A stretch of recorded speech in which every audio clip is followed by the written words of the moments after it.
G'day, Johannah Montanah here. Today I will provide you with some wisdom regarding various amplifiers, FX loop setups and some knowledge in avoiding the perils of tone suck. Disclaimer: if your mind cannot fathom the notion of inserting effects into a whole, other than the front input of an amplifier, stop right now and go watch something else. Okay, so let's begin. When you plug into your amplifier, your guitar signal is internally routed through many stages, which include buffers, preamplification, tone shaping and power amplification. As there are various different amplifier designs that could take up a whole nother topic of discussion in itself, we will simply focus on the two stages of preamplification and power amplification. In between these two stages are commonly where the FX loop insert is placed within the amplifier's signal chain. Note, not all amplifier designs are the same, and not all FX loops are created equal, but again, that could be another whole topic that we can discuss in a separate video. Now would be a good time to hit that like and subscribe button. Do it. The series FX loop. The series FX loop allows the insertion of effects processors between the preamp and power amplifier stages. If nothing is inserted, the signal simply passes through. As you can see, when utilizing effects in a series loop, your guitar signal now passes through the effects processor, even when the effect is bypassed. This concept is exactly the same as chaining pedals in series through the front of the amp, however you can now place effects after your amplifier's preamp stage. This is useful should you be generating your tone, such as distortion, from your amp's preamp, and wanting to place an effect such as delay or reverb after it. But if your effects processor has a shithouse bypass, your signal will be compromised. Some amps do have the ability to switch the FX loop in and out internally, so that's a pretty cool feature. The parallel effects loop. Beware the perils. The parallel effects loop has in recent times become a common addition to modern and more complex high-end amplification circuitry. In a bid to keep guitarists and their filthy little ancient analog shitboxes with shitty bypass, as well as supercomputers digitizing converters right the fuck away from degrading the amp's character, the parallel FX loop splits the signal, sending one purely from preamp to power amp, with the other dedicated for processing. The amount of processed signal can then be blended in with the unaffected signal via an effect mix control. This is usually a telltale sign that the amplifier has a parallel effect loop setup. In theory, this is fucking sweet, as you can keep your spendy amp tone as pure as possible, and dial in just the right amount of effects. And from this professionally crafted diagram, it looks like if you set the FX mix control to fully one end of the spectrum, you can also enjoy a series FX loop configuration.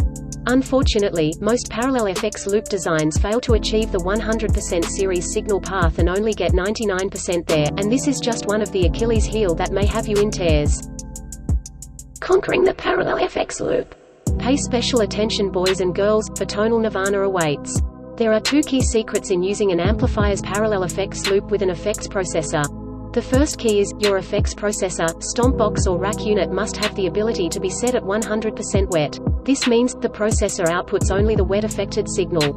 Not dry, not moist, fully soaking wet, think only the delay repeats, or only the reverb tail, and none of the initial picked note. This could also be referred as one half of equation of kill dry, or dry kill.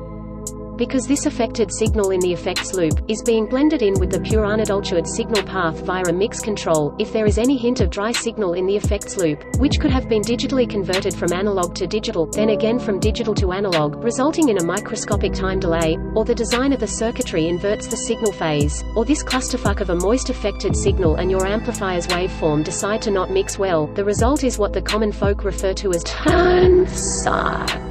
The second and most often overlooked aspect of running your effects in a parallel effects loop effectively, is the effects processor's bypass signal. Having two different signals in parallel, reliant on both the amp's FX loop circuitry and the processor's circuitry, which might be buffered, unbuffered, inverted, converted or even LGBT+. There is a possibility of tone suck. All you recording engineers and producers would be well aware of layering recorded waveforms in your DAW output to mono, knowing all too well that the slightest shifts in alignment can wreak havoc. Going on the same principle, this is not an issue when double-tracking guitars and hard-panning the two separate waveforms hard left and right, resulting in a crushingly huge sound. If you have been paying attention, you will now understand the allure of running a two-amplifier stereo setup, also known as a dry-wet setup. One amp solely outputs the dry signal and the other only wet. This concept can be taken further, expanding to a wet-dry-wet setup. But before you go off thinking you are John Petrucci, let's not go off on a tangent and get back to basics. In order to maximize our parallel effects loop setup, kill dry refers to the killing of dry signal. Remember when we talked about the effects processor running at 100% wet with no dry signal? Well, the same applies to the effects processor's bypass signal. We are also removing it so that only our pure unadulterated dry signal from the preamplifier and power amplifier remains. So when you engage the effects processor, you will have the optimal signal path of your amp's dry signal, blended in with the wet signal at a wet-dry ratio controlled by your amp's FX loop mix control. So there you have it. I hope that clears things up, literally, for those that have struggled with parallel FX loops.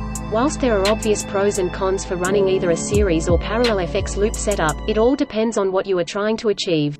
At the very least, you may now have justified purchasing that second, or third amplifier, but more importantly understand signal routing and circuitry in a bit more detail. Until next time, see ya later cunts. Don't forget to hit that like and subscribe button.